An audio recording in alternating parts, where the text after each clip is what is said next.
So without further ado, I'll just crack on with what else we've got to show you. These are all books that I ordered myself, and yes, very interesting selection. I'm hoping there'll be one or two here that that you'll be interested in, and you will end up reading as well. So book number 1, The Stig of the Dump. Stig of the Dump, Clive King. Right, I loved this book when I was a child.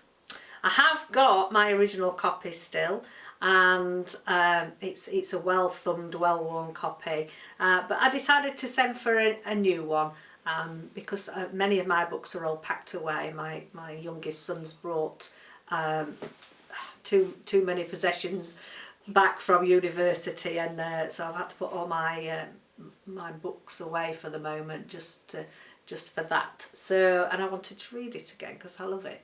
So there we go. This is there's a young boy called Barney, and he's told, don't go near this clay pit, you know, you'll fall in or it'll disintegrate under your feet. You know, like we tell children to do things, and they do the exact opposite and do what we tell them not to. And yeah, this is you know, it's quite interesting what happens from then on. May well use that as one of my children's reads soon. Next, That Part Was True, and this is by Deborah McKinley. I really like the look of the cover on this. I know we're all drawn to covers. Lovely French flaps. Great.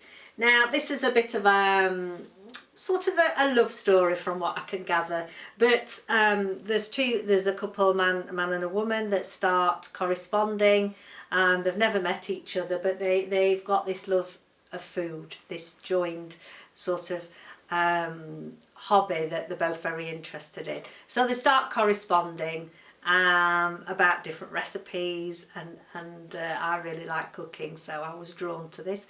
And it's about the family and the family that they both have from previous relationships, and how their love develops, I suppose. So yeah. Call Me Elizabeth, Wife, Mother, Escort, True Story, Dawn Annandale.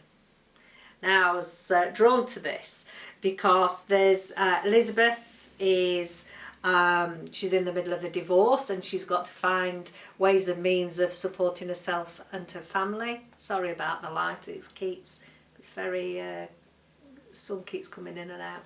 And yes, so she's got to find a way of supporting herself and her children, and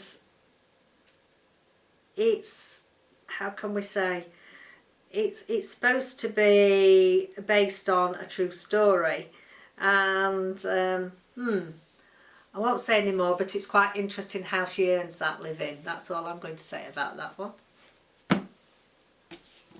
Next, we've got the latest Alice Smith, Autumn. What a fabulous, look at this, fabulous. It has got a dust cup jacket, but it's only half a dust jacket. Look, I've never ever seen one with half a dust jacket. Fabulous colour scheme in there. Now I know this is well documented across many booktubers, but I bought this because I've only recently found Alice Smith. I recently read Public Libraries and Other Stories, one of her short story collections that I found at the library.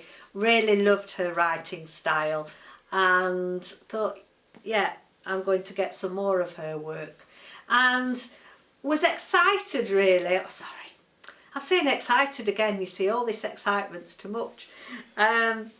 I like the premise of this. It's very hot off the press. It's, you know, because in the UK we've gone through Brexit, and very much there's themes related to that. I'm just really excited to read this. If you want a fantastic review on this, then go to Jen Campbell's channel.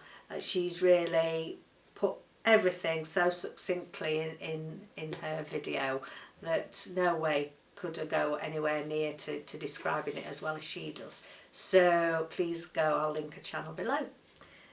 Now next, Elijah's Mermaid. This is by Essie Fox. Fabulous front cover.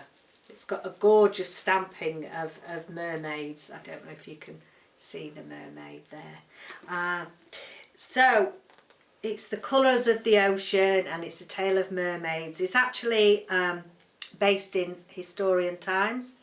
I mean Victorian. Sorry, I'll explain later why I'm not quite with it. Yes, in Victorian times, and it said, when safe from drowning in the Thames, the child Pearl is raised in the House of Mermaids, the brothel that becomes her home. It said, bewitching, gothic and sensual, this is a tale of love and betrayal, where the realms of art and literature mingle with the murky demi-monde, and where nothing is quite as it seems. So yeah, that'll be enchanting. Slade House. Many people have heard of Slade House, David Mitchell. This, I've not noticed this cover before, with the gorgeous, it's like embossed on the top. So I thought, yes, I'm going to have that. It's been on my TBR for some while. Now, I'm probably a little bit controversial in saying this, but I really didn't get on with Cloud Atlas. Now, Cloud Atlas, very well reviewed, very well liked by many. I just couldn't get on with it. But I realised that because he's such a good writer, that shouldn't put me off looking at his other works. So Slade House, something that intrigues me. It's a little bit of a, especially for October, it's a bit mystical, it's a bit scary in parts. People have to be invited in to Slade House. Various people you've got to pass the certain credentials, shall we say, to get in. And by the time that people realise that they don't want to be there and they want to get on out of there, they can't. So let's hope that this is going to be one that I'm going to enjoy. And then next to the last, A Country of Refuge, and it's edited by Lucy Popescu. Now this has only just arrived. It's a collection of short stories. I'm very interested. It's something that I'm reading a lot more into, in looking about the life of refugees, what these poor people have to go through. And at the end of the day, we should remember that they're all human beings like us. And I know it's probably a controversial subject because, you know, there are people that are against rehousing refugees in their country, but you know, we should have compassion for people less fortunate.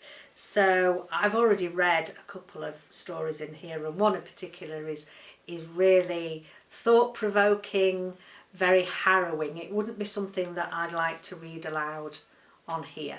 It's really quite upsetting. So yeah, I think this is going to be something that will increase my knowledge of subjects for what people are suffering in all different parts of the world and why they're fleeing their own countries of origin. So yeah, a bit more about that when I've finished all the stories. And then finally, this is going to be my Halloween read for the 31st of October, White is for Witching by Helena Yemeni. So I've been saving this. I've had this a short while, but I've been saving it because look at it, it's even just looking at the dark wood and the house, and it says here, you know, mesmeric. Yes, can't wait for this. It says the Maisie House on the cliffs near Dover has been home to generations of silver women, and it never lets them go. Reeling from the sudden death of her mother Lily, Miranda Silver is newly resident, young, bright and vulnerable, in the place where apples grow in the depths of winter and secret floors are revealed in the night. She starts to eat chalk and to hear voices, and slowly she too begins to disappear. Her twin brother Elliot and her best friend Ore are left asking, where is Miranda? But only the house has the answer. But I'm going to start it on the 31st because that is proper Halloween day here for me. So hopefully there's quite a few titles there that will be of interest to you. Just want to make a little bit of an apology, I suppose, because I feel that I've not been quite as well prepared, and I've said excited far too many times, but it's been a very difficult week here for us. Unfortunately on Friday our lovely girl cat Celia unexpectedly passed away. She had a heart attack, and so that's been quite, well, traumatic for us all really. So that's why I'm wearing my cat brooch. I've got my lovely, she was a lovely white cat, little pink ears, so that's in memory of Celia. So just thought, you know, if I'm doing a lot of bumbling along, that's the real reason. So thank you for joining me. Keep looking out because I've got some exciting things coming up, especially with some more Friday reads and children's stories. So see you again next time. Bye for now.